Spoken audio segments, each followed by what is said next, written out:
So tonight's guest, we want to make sure we introduce her very. This is great. About a month ago, I was interviewed by tonight's guest, and lovely, lovely lady, and she is um, Debbie Lynn Grace, and she is the creator of a magazine called Sensitive Living, and yours truly is on the cover.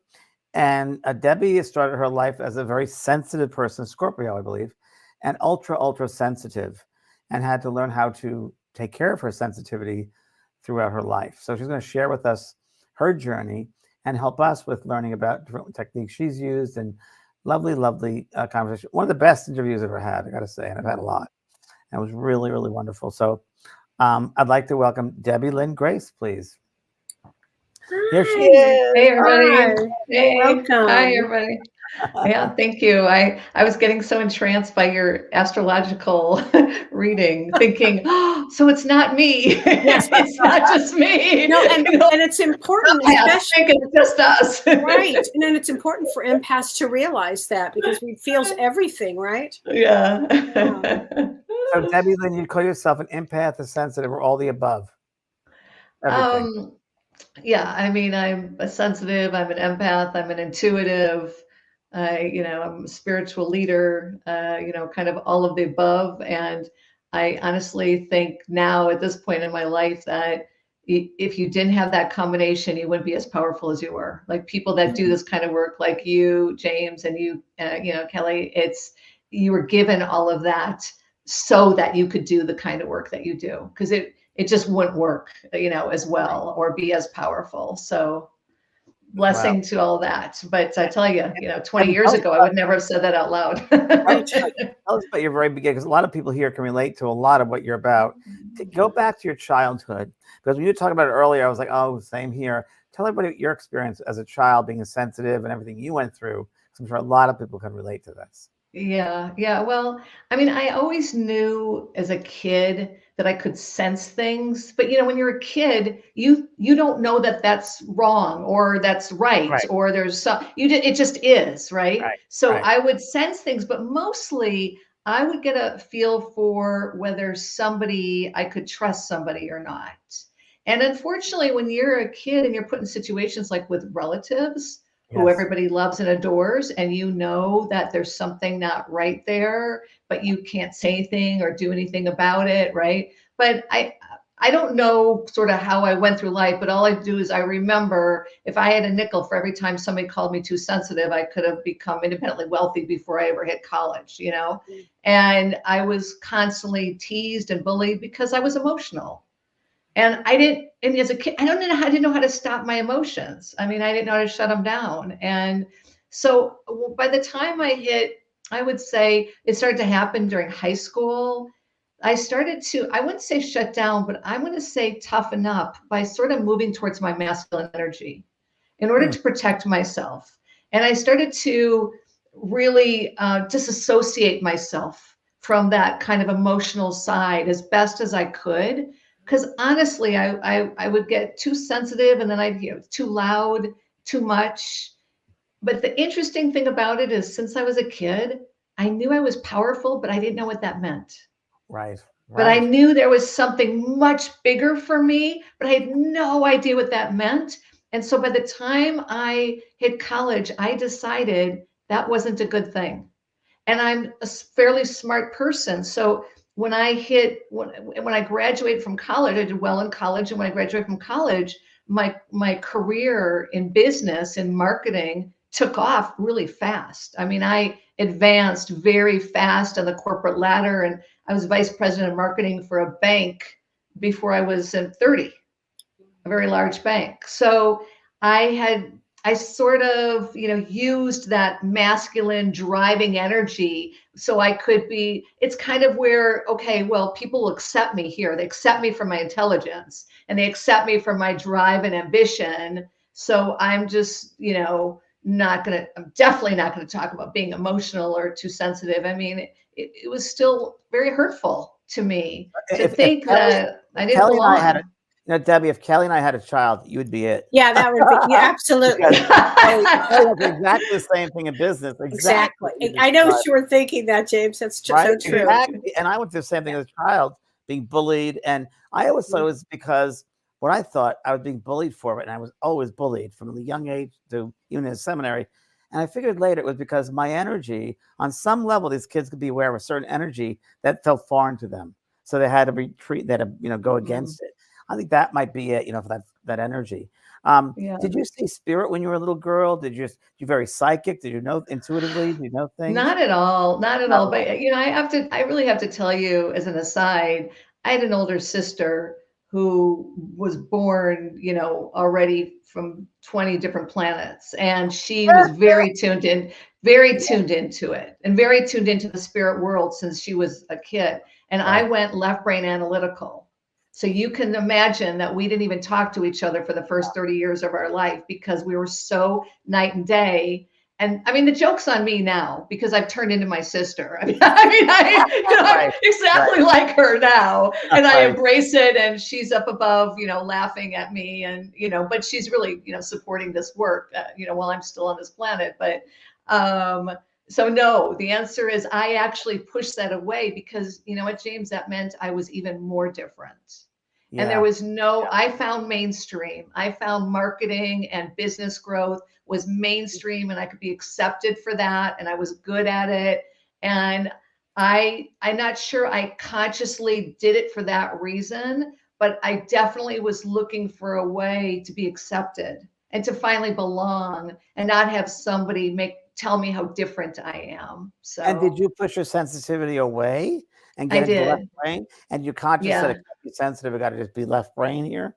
Yeah, yes, but you can only do that for so long because honestly, Right. it ultimately became a perfect storm because my last job before I started my own business was working at the bank. And if you could ever have a worse environment for an Oh, empathic, sensitive totally. person, it was this bank. I mean, I developed migraines, I developed TMJ, I cried every day. It was the most toxic environment I've ever been in my life, and that's the thing that cracked me wide open. And quite honestly, I think that was the start of me, like, of the universe saying, you can't do this anymore, this is it, we're Right. going to tell you the truth. And that started me because it wasn't long after that I left the job, started my business, and then my whole Yeah. world turned Debbie, upside tell us down. about that because that's an amazing time when you came to the realization that I have to go more with my sensitivity and I can't go with this left brain stuff.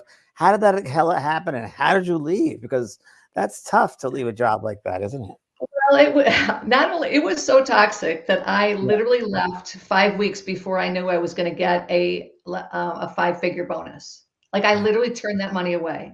That I was so, I was physically so ill. I couldn't take one more minute. And I remember every day walking into that bank going, okay, now I have to put on a mask and be a person that I'm not just to survive here. And I couldn't do that anymore. So really the catalyst to this whole thing that blew it wide open for me was when I started my business as a marketing consultant. And this was 1994. And I left, I was living in Chicago. I was married. We moved to St. Louis to start my business where I didn't know anybody except my husband. And it was only a few months into starting my business and my husband asked me for a divorce. And I, honest to God, didn't see it coming. And that was the moment that brought me down to my knees. And by that time, honestly, it wasn't until that time where I started having challenges in my marriage, never thinking it was going to lead to divorce, that my sister had really gotten into the healing world. She was now actively doing energy work by that time. But even at that time, and I know, James, you've been doing this for a long time, it was underground. Yeah. You know what I mean? The metaphysical world was underground, and people did not out loud say, I'm an energy worker. You don't need any of the, right? Yeah, So exactly right. I always thought she was like woo woo and weird. But honestly, I was brought down to my knees, and that's the moment I turned to her, and it changed our relationship, from that day forward for the better. And she became my spiritual teacher. And I said, Lisa, what do I do? Will I ever be happy again? And she said the magic words that changed my life. And she said, it's time for you to learn what I do. Now, I'm a marketing consultant, left brain, right? Do not want to be weird, do not want to be woo-woo, do not want to be wacko. But in that moment of vulnerability, I said, why? And she said, because it will help you heal. And honestly, healing was more important to me at that moment in time, for the first time ever, than worrying about what it looked like to the outside world. Yeah. And that changed the trajectory for me. Well, a quick question. I just go back, Debbie, for a second. I'm sorry, Kelly. I didn't mean to interrupt you either. When you said you started your own business after the bank, what kind of business was that? A marketing consulting business, Okay. I mean, some people are, just straight marketing. Yeah, straight marketing. But here's the jokes on me. You know, I'm a little slow learner sometimes. I did it because my background is financial marketing. I did it and got clients that were banks until about 5 months into it. I realized I left a bank. I don't like bankers. What am I doing? And I started to speak. And that opened up a whole world for me. I didn't realize that I love speaking in front of audiences, and all these entrepreneurs came rushing to me. And that literally launched my business. I started speaking all over the world about marketing, and it was entrepreneurs that wanted me, not corporate people. And I found my passion. I found helping, of course, as an empath, you know, knowing the needs of an entrepreneur, knowing their fears, knowing their challenges, feeling their fears and challenges. It was a perfect fit. So, and did you incorporate your empathetic work and your sensitivity? Well, this is what, how you did that one. Yeah, well, I did, but unknowingly. It wasn't like I tried to do that, James, because by day I was building my marketing consulting business. And by night, I was learning this kind of energy called flow, alignment, and connection, which, if you know anything about the light body system, I was going to ask you about that. Can you tell us about what that? Yeah, it's Sonoya Roman and Dwayne Packer. They are channels, and they I love Sonoya. I love her. She's fabulous. Yeah, and they still teach that. I mean, I think Luminescence, they still teach their light body work. And one of their first students that went through their stuff became a channel and channeled this form of energy work called flow, alignment, and connection. And it's just the ability to track flow, energy flow in any situation or person around the world, in the future, the present, or the past, and identify where there's an energy block and facilitate the flow so the block is released. So I was learning it as a healing just for myself. I had, you know, James, there's no way I was going to admit out loud that I was doing energy work. You know, my sister knew about it. My best friend knew about it. And I think my younger sister knew about it, and that was it. And so I was just learning it because I wanted to be happy again. And when I was first learning it, I was in a room full of psychics and intuitives and energy workers, and I thought I had landed on the alien ship. They're seeing auras and they're having experiences, and I felt, all I could think of was that line from the chorus line, you know, the song "I Feel Nothing," and I thought there was something wrong with me. And then one day, I was about 6 months into this, learning the energy work, and I'm building my business by day, my marketing consulting business. And one day I'm sitting in front of a new marketing client, and this voice in my head comes from out of nowhere, never happened to me before that, comes in my head and starts to give me information about that person while they're talking. Like really clear, saying, you know, ask them about what happened to them when they were 5. And it starts to tell me about the fears they have and how it was changing their business. And I'm having like this breakdown in my head going, who are you and what voice is this? And I'm not going to say anything to this guy about this. And that's what started it. And it was accurate. Wow. Yeah, that's what started the whole journey. No, I just keep thinking about what a relationship and sacred contract you had with your sister. Yeah. Yeah. Definitely. Oh yeah. To get you here. And what was the name of energy flow? What's the last word? Flow, alignment, and connection. Flow, alignment, and connection. Flow, alignment, and connection, right? Which was developed by Amy Skizas. Okay. And she's from Roselight, still doing, you know, different, you know, energy work. And I worked with her for years, I think from 1994 through like 2008, and just kept advancing further and further. But now I don't do that work. It's just a part of me. I don't even know how I do it. Right. I don't do the protocol. It's just a part of me. Let me go back for a second. That time when you heard that voice in your head, obviously life changed. And Yes. after that, then would you sit with people and this would happen again, or was it occasionally that would happen, or? No, it kept happening. And James, I kept hiding. So in other words, I then thought to myself, ooh, I have a secret weapon, because what would happen is I would I get this information while I was talking, and all of a sudden, I don't know how I do it, just like you probably have your own protocol and it's so natural to you, right? And so I had this protocol for myself where I'd be listening to them about their business, and all of a sudden I could find myself tracking the energy of their words, of how they were saying things, of things about their business I wasn't even asking them about. And then sometimes I'd get information, and then I would ask them, I'd say, hey, I'm just curious, I kind of have this intuitive hit that this, and I blurt out what was in my head, and they would just, like, their jaw would drop and the tears would start.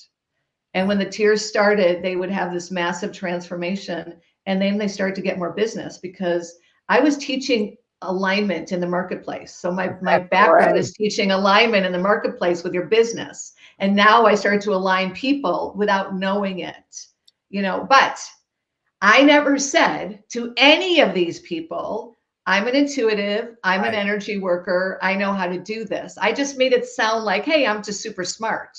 Right. I just kind of know things, I didn't ever really want, again, I was terrified because by now we're doing this. I was doing this for years, and my business was flourishing, and I was speaking all over the world, and I was writing and publishing articles, magazines all over the world.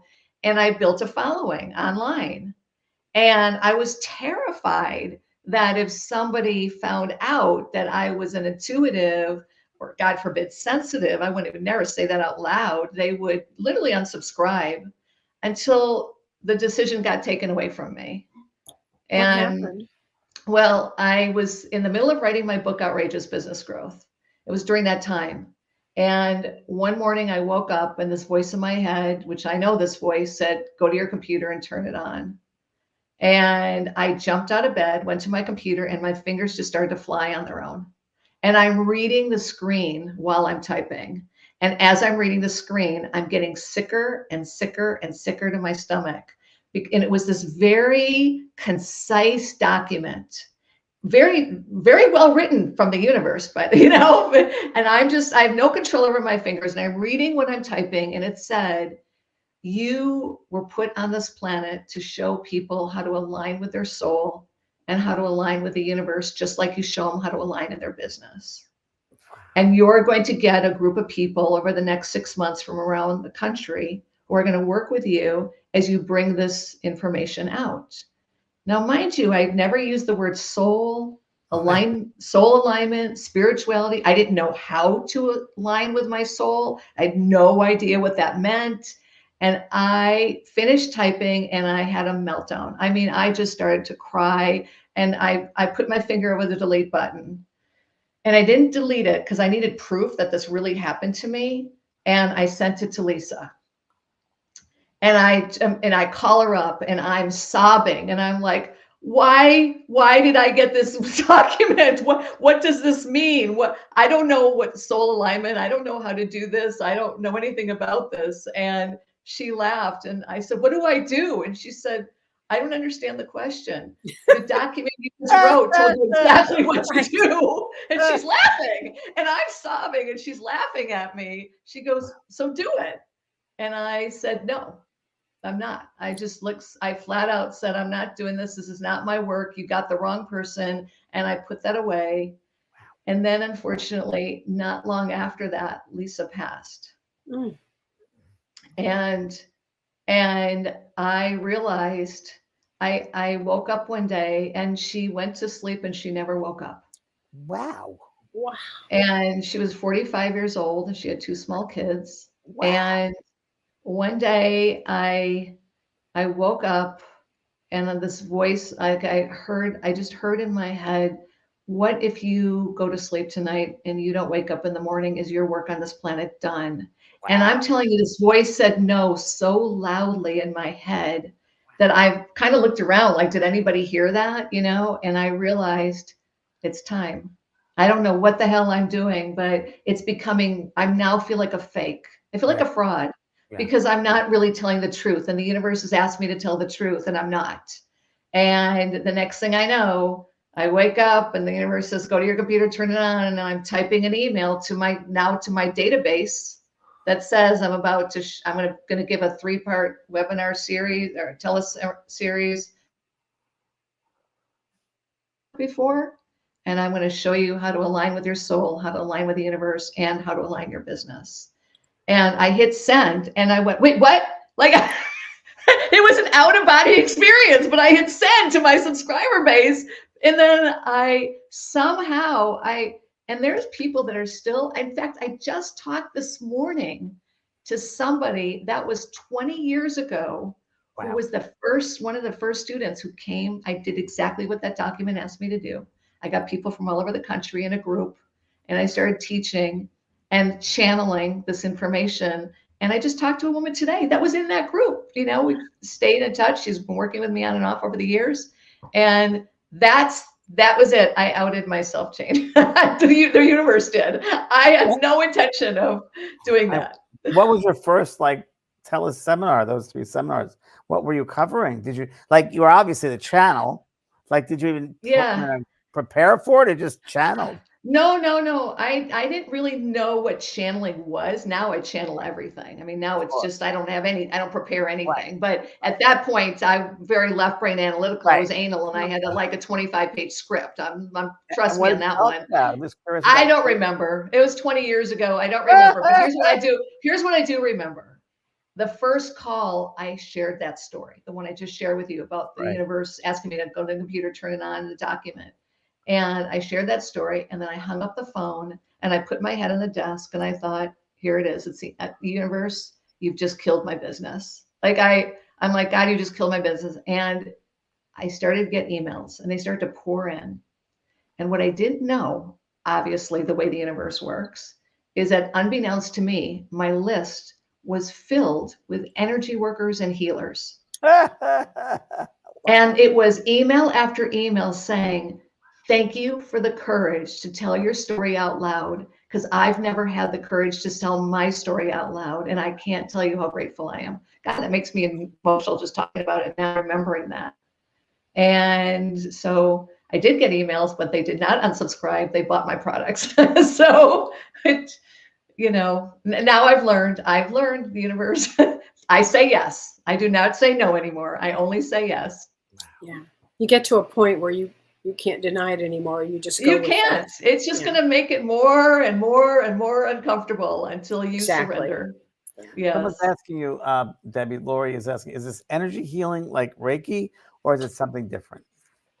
I do not do energy work on anybody anymore. I did it first, learning it as a healing art, but my gifts have sort of evolved. And so when I work with people, I'm tuning into them and I'm doing energy work while I'm talking to them, and I'm tuning into them all the way up to a soul level. So now what the energy work does for me is it puts me into the high vibration of not only my soul path, but their soul path also. So is it the higher level? You work in the higher self, basically? Yes. Yeah. The higher self. And I get information and I see them as their most powerful self. And then I'm shown where they're not seeing themselves as their most powerful self and what's their next step. And that's when the information comes through me. So I'm working in such high vibrations that when I do work with people, especially in my retreats, I am so expanded. I start to lose sort of left brain awareness, like hitting a button or recording a call. I mean, I sound just like I sound right now. I do, but the energy gets really strong and it makes some people tired. You have to have people around you to take care of you, sweetheart. I hope you do. Yes. Yeah. Well, I do a lot of work. I know I do a lot of grounding. You should have someone take care of you, because when you're in that state, you got to have someone taking care of you every day. You know what I mean? When you're in that retreat state, you got to have someone taking care of the nitty gritty when you're doing that state. Wow. And so I'm just, Kellee, you have a question? I was just curious, how did you go from there to beginning a magazine? Well, before the magazine, how did you go from that realization that you had this and you could see this? was it step by step, or just like, oh heck with this is the way it is? I think it was definitely an evolution. You can't live in the world that we are taught, starting from school, to be that you are not only acknowledged, but you're rewarded for being in your left brain analytical mind. Yeah. And I was so left brain analytical that all of a sudden, so it's almost like I walked, not almost like I was walking two paths. When I was straight spiritual, I could go in that world and leave that one. But then when I wanted to make a decision or take action or decide if I was going to do something, I went right here, which is the limiting space. It's not the place. Here is where you make the decisions from, not here. So it was literally a journey of surrender, James. It was surrender every time. At first, I was like taking baby steps, and then the universe would give me guidance. And honestly, in 2015, I've now been teaching grounding because the minute I started doing energy work, Lisa was sharing with me, and I started learning grounding techniques, and I couldn't live without them, and cleansing techniques and protection techniques. And I kept attracting people that are energy workers and healers and coaches. I work with a lot of coaches and people in that world who know nothing about grounding. Right. And we're so far off their center. They may be gifted and smart, but they were so far off their center, they were getting physically ill. So I kept teaching these tools, over and over again until 2015. Let's fast forward. Now I'm already teaching soul alignment. I mean, by now, my work just kept moving more and more. And it just was seamless, James, to be honest. I actually still have some business clients, because I have a very unique skill set that really isn't common in the marketplace when it comes to marketing. So but they're authors, they're transformational leaders that come to me. They're people that do service-based work in the world. And I don't work with corporations or anything like that. So, but my work all became spiritual and kind of evolved. And then in 2015, I got the next guidance. And now I always say yes. It doesn't matter if tomorrow the universe said, okay, now your next step is to do dog walking or be an animal communicator, I'll contact you, James. I'll go, okay, because now I know that every time the universe gives me an assignment, no matter how daunting or how big it is, it means that it's preparing me for my next step of level of consciousness. And I need that I need to evolve to that next level, right? And so in 2015, the next level was, okay, now you need to teach classes just for highly sensitive people about being highly sensitive. Now, I had been doing that without using the word highly sensitive. I was using the word empath. I never used the phrase highly sensitive. And I just looked at the universe. I said, okay, I mean, this is a little bit of a left turn, but I'll do this. But I'm like, just this one class, right, God? Like, wink, wink. Like, this isn't really where you're taking me, right? Like, this is just, again, I'm still questioning 10 years ago, right? Sure. But I did it, and it took off. Wow. Renee Hounsell asks, it's a question for you. When working with your client's higher self, are you working at all with the archetype to see how what they are trying to achieve aligns with this? No, I do not work with archetypes at all. Since I'm a fairly straightforward person, my soul is fairly straightforward. It's just a direct hit. Like and sometimes when I get a download, it comes so fast. I start to see so many different things. I have to almost slow it down so I can take notes, because it will start going on this whole nother tangent before I can remember, so it's just a sheer stream download that there's no protocol to it. It's just something I naturally do now. I don't actually teach that in itself, because it has a lot to do with my vibration. Right. You can't teach that. Right. Right. And I've been tracking energy for 30 years. Right. So tracking energy is like basically my second nature. It's just my second nature. Yeah. I have a couple of things because it's just incredibly fascinating. We talk about it. I'm like, so I love it, the speed of your talk, because I relate to your speed of talking. That's why you get along so well. What you said was, I love to give me my next assignment. I love the way you put that. The universe will give me my next assignment. If we could all look at that way, what's my next assignment? I think it's great. A couple of things I'll need to ask you, if you don't mind, just dumbing it down for us. I'm slowing it down. In that, if there were 3 tips you can give, because we have a lot of sensitive people here, a lot of empath. What Yeah. 3 tips would you give them? If you could, just a general 3 tips for them. Like, Yes. Yeah. Well, the first thing I would do is I would like to say to you something that would have changed my life if somebody had said to me when I was a young girl, instead of talking to me like there's something wrong with me, is that the universe chose a select percentage of people that are born every day, select percentage. And then the universe chose those people to have extra gifts so they could be the light leaders that illuminates the world. This energy that Kellee was talking about right at the beginning of this podcast. Yeah. This is the energy. This is why we were born. Right. Everybody that's highly the time. sensitive, this is why we were born, was to literally embrace that sensitivity and be our light, and literally embrace it and realize the universe chose you particularly to have that gift for a reason. So it doesn't matter if you're using it as a mother, you're not out there changing the world, but you're using it as a mother. It's because you need to change your kid. You need to let your kids have the gift and the freedom to be themselves. Or if you're a community leader, or if you're an author or a speaker, whatever you are, I would just want to say that first and foremost, because I wish somebody had said that to me, because I would have embraced my power. So what I'm saying is, it is a huge piece of your power, huge.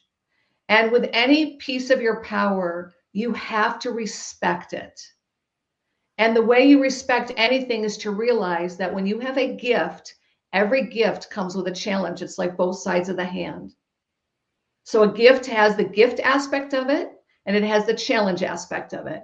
And if you respect it, you take care of so it doesn't become a challenge, so that the gift, the great aspect of it, can emanate. So for your light to emanate, I'd say the first thing you do is make sure that you are cleansing your energy frequently throughout the day, especially with these energies that are going on right now. What's happening in the news, right? And you can I do this. This is a super simple way that I do. I call it running energy for 20 times a day, running my energy. Yeah. Yeah, I do it a different way, a little bit different way. I do it really viscerally, physically. So I just take my hand and I brush it down my arm, and then I do this. And then I do it to the other arm. And then I do it to my front, my back, and my legs. Because what you're doing is you're basically regrounding your body, and you're saying to your body, this is my body, and this is not my body. You're brushing off that energetic dirt off your body. Right. You will be shocked at how that resets you. Like just that simple exercise. So realize that if you were in a meeting, you want to do that. You just took on everybody's energy. If you just got off a phone call, you took in other people's energy. As an energy worker, think about this. You don't really think about how when you walk around outside and you go through your day and you go to work and you go to the gym and you do all these things. I mean, except for the gym, but just your normal day, go to the grocery store, you still take showers, right? Why would you take a shower? If you didn't really roll around in the dirt, why would you take a shower? Because you're still getting dirt on your body. It's the same thing energetically. Yeah. So you're naturally, but we're sponges though, unless you know how to release that quickly, because otherwise you're bringing it into the next hour and the hour after that. So that's the first one. Well, I think the first one was really embrace your gift. Yep. The second thing is to release energy quickly. And the third one is that in order for you to be a light in the world and to have healthy boundaries and to speak your piece and to be authentic and to emanate your power, it always starts with grounding. Always starts with grounding. Right now, I have protocols of grounding. I do guided journeys on that, and connecting energetic roots down to the ground. But I can tell you some very quick ways without you going through a whole guided journey and everything. Grounding basically means your energy is moving down, just down your body, not up. So even though I'm accessing really high vibration frequencies up there in the cosmos, I can't do that unless I am first connected and tethered to the ground. So you can do that literally quickly by closing your eyes and taking deep cleansing breaths, and then just putting your awareness from the top of your head and just go all the way down to different points in your body, relaxing them piece by piece until you literally feel melted in your chair. And when you feel melted into your chair, that means your energy is now moving down. And then put your awareness on your feet connecting to the earth. Yep. That puts your energy moving down. You don't want your energy moving up, because if you cut off the energy flow from the neck down, you'll get a headache or a backache or a shoulder ache, and you will, you will have your energy field pulled in, and it increases the internal pressure. So hopefully those were some valuable tools. Right, Debbie, really great tips. Amazing. Wow. Amazing. Well, how did you get to begin your magazine? Tell us about that. Sensitive living. Well, that was that next assignment. it was I started in 2015, and then 2016, 2017. Within 3 years, I think 20 or 30,000 people went through my webinars, and 1,000 people went through my protection course, and it went viral. I mean, it just, like, people were sharing it all over the place and talking, and I just attracted, and I realized, I guess I've been doing this so long, it's natural for me. And I didn't realize how many people it is completely new news, and they are struggling. Yeah. And the most important thing I learned from that experience was people want to be acknowledged who are highly sensitive, like you, or like me. I can't say about you too, but because I hid for so long, I didn't want anybody to know I was highly sensitive at all. I didn't need more teasing or judgment or criticize.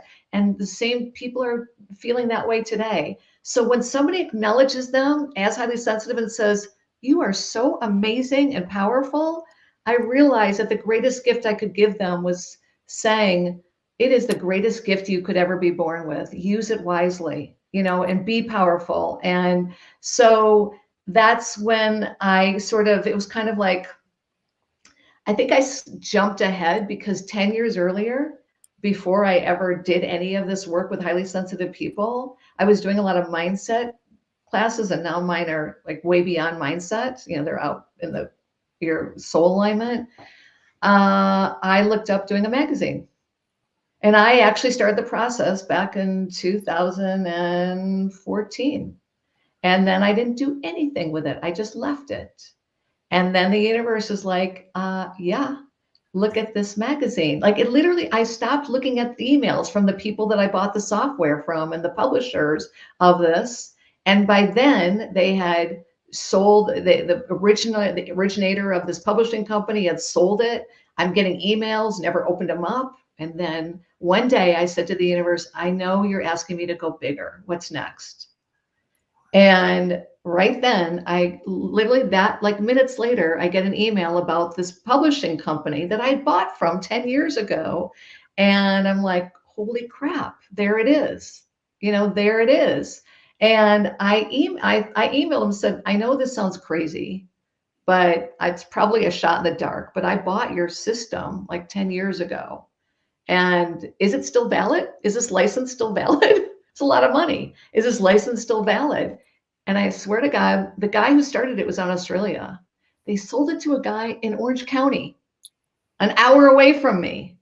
And he literally responded personally, and like within minutes, and said, "Hey, here's the good news." Wow. And here, the good news is, yes, your license is still valid. The better news is the product you bought is you bought the version, iPhone 1, and it's now iPhone 14. So you bought a Ford Pinto, they don't make those anymore, but a little dinky car, right? A clown car, and you're now getting a BMW. Wow. So that's what kind of started it, and synchronicities, right? You're an inspiration, really are. I mean, truly. So why are you doing a magazine? Why? But I mean, I know the universe told you to, but what do you hope for this magazine?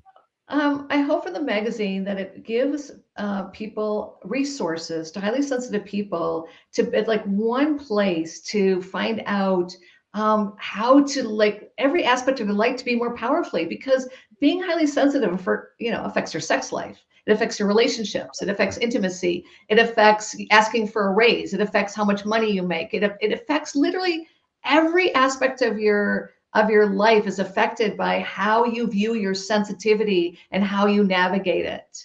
And now it's exploded. It's now an accepted term. More people are wanting to know about it. It's exploded online in the number of books out there. And I wanted a place to pull together other experts. It's not about me anymore. Right. You know, it's not about Debbie, you were considered the god of helping people, highly sensitive people. I'm not.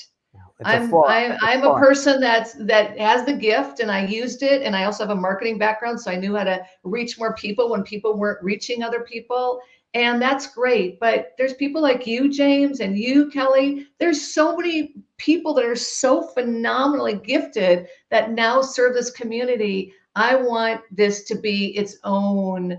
And it's its own energy field. The magazine is the gift to the world, and I'm here to keep infusing it and supporting it, and hopefully make it huge, you know, to help highly sensitive people worldwide. Right. And James, you're going to be the cover. I'm the cover. The inaugural. Yep, the inaugural. Yes. It was the coolest. And I'm not kidding. I could have talked to you all day. We had the best interview. I mean, we just went at it. It was just, we knew each other. It was like, we know each other. It was just one of those. Yeah. And you live up the street from me. Yeah. That's great. Really. I have a quick question. Debbie, this might sound really strange to hear this, but I'm going to give it to you anyway. I know the answer, but I got to say this in front of everybody. So many of the people here in this site and around say, I'm too sensitive. What can I do? I'm hearing the spirits all around me. Oh my gosh, I'm just too sensitive. What do I do about that? Yeah, well, yes, I do get that. Like I mean, there are people that are sensitive to the whales, right? There are people sensitive to part of the earth is dying, and so it's such a spectrum of what I happen to be more sensitive to sound. You know, that's my sensitivity is more sound and people's energy, right? So those two things. But other people, everybody is sensitive, but I never use the word "to" anymore. So the first thing I would tell that person is please take "to" out of your vocabulary, because the more you actually affirm that story within yourself, the more it weakens your actual body. It literally weakens your body. So the first way as I flip it and go, I have the gift of being really sensitive. It's awesome. Like I have the gift of being really sensitive. And one of my sensitivities is this, because what it does then is it puts it in perspective. It doesn't tell your body, ooh, that you have to soak that in, right? As a sensitive person, I can't do the work I do without my sensitivity. And I will also tell you that I do 2-day retreats. They're so it's like 6 hours one day, 6 hours the next day. I go into such an expanded space and I don't take on anybody's stuff. And I'm telling you, I've heard through the years some horrific stories of people of trauma and abuse that they have suffered. And I don't take any of it on, as sensitive as I am, because I've learned how to protect myself, and I'm not worried. I am not worried. I used to be I grew up being worried about everybody and it affecting me. I don't put myself willingly into major spots that I know are going to, be an assault to my system. I don't do that. I'm not impervious to anything. But in my work, I know the protocol for myself, which is, a lot of what I teach, all the different, we don't time, teach all the tools I use, but they're all simple and they're all practical. So that's what I would tell somebody. First of all, stop saying that story, because it just affirms to your body that you're weak and that you're taking it on, right? Don't affirm that in your body. Right. Well, I use the word, people ask about protection, and that's the word I don't use. I don't use protection, because if you use protection, it means you're afraid of something that you shouldn't be.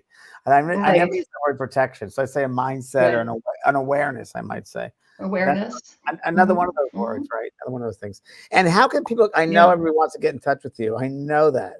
So what's the easiest way for people to get in touch with Debbie? What's your... Yeah, I mean, I'd say the first step is to go to Sensitive Living Magazine. And if you want to reach me personally through the magazine, you can just get me at, you could just go through customer care at sensitivelivingmagazine.com, and I'll get that. If you want to write me a personal... Do you personal sessions at all for people, or no? I don't do one-off personal sessions. I work with people like for 3 months at a time, or people can go through my courses, or people can go, to my retreats, and they learn the entire protocol of soul alignment and how to move into high vibration of life, where you are the most powerful. And that you won't find in the magazine. But if you catch me at sensitive customer care at sensitivelivingmagazine.com and you want to know more about that work, I'll send you to the right place. And where are your retreats held? Orange County, or are they here in San Diego? Online. I have a following. I have a following all over the world, and nope. You don't have to ever leave the front of your computer. And let me just tell you, people have massive transformations. I have found, I used to do them all live, in person until COVID. Yeah. And now now my international audience has skyrocketed since COVID, because now everybody's access to this information. It's great. So. Yeah, it's great. I do miss the physical stuff still. I do miss a little. Yeah. Yeah. So, and you live in San Diego, Debbie, right? I do. Yeah. Oh, yes. So whenever retreat, maybe I'll have you as a guest just to jump in. I would love that. Yeah, like a physical environment for the weekend. Yeah. I would anytime, James. You just let me know. I would love to do that. And when does the magazine officially come out? Well, that is the big question in the sky. I'm hoping the next 2 months. Which is why if people go to my website, sensitivelivingmagazine.com, and they get on the list, they'll get advance notice and they'll get a discount on the when it launches on the annual subscription. So what about January, Debbie? What about January, maybe? Honest to God, I was really shooting for December, but after listening to you, Kellee, I think January. I'm kind of like seems. No, Mercury goes retrograde December 13th or 14th, and so you want to do it January. Everything goes direct, so January would be Thank great. God. Yeah, that's it. Yeah, and I was just sitting there going, wait, I'm screwed. I'm Scorpio, so I'm being thrown around from left, right, every which way possible, and feeling those emotions intense. You met us about the next assignment. You're good. Well, gosh, Debbie Lynn, thank you so much. What an incredible gift to have you on tonight. Amazing. Just amazing. Wow. Really. Everybody's loving this. Oh, I'm so glad. I feel very blessed that you asked me on, James. I really am. People need your work, It's really definitely. Definitely. Wow. So glad you listened to Spirit. Yeah, really. Now I know better. I know better because every time the universe gives me an assignment. Do you ever feel your sister speaking to you or downloading to you, or is it just a stream of consciousness? I did a lot more when she first passed. It's like all of a sudden I was almost like doing her work, and I knew it because I knew it didn't feel the energy of my work, and I could feel her. And I said to her, "Look, you shouldn't have left the planet if you wanted me to do your work. You do it from above, and I'm going to do my work here." But I feel like, in many ways, she'll show up when I ask her to, but mostly it's like, you got this, Debbie, I'm doing this over here. I feel like she does a lot of work. Where I feel like she does a lot of work is when people are transitioning. Like she'll show up. I think that was kind of one of her gifts, is to really support people in their transitioning. And I feel like she shows up a lot with that. Yeah. I don't know why I know that. I can't say that's truth or not, but that's just my sense. That's probably one of her things she does. The other is she's probably the editor of the magazine. That's what I was thinking. Right? That's great. That would be nice. Oh my gosh. That would be nice. Wow. Well, happy Thanksgiving, everybody. Happy Thanksgiving, everybody. Thanksgiving. Thank you so much. And everybody, thank you. Kellee, thank you. Oh, thank you. I'll catch you around the neighborhood. Okay. All right. You've been listening to Both Sides Now and Beyond, featuring spiritual medium and master teacher James Van Praagh and spiritual medium and psychotherapist Kellee White. That was great. Maybe we changed some lives. And maybe opened up some minds. Which way do I turn? Right. I mean left. James and Kellee Show.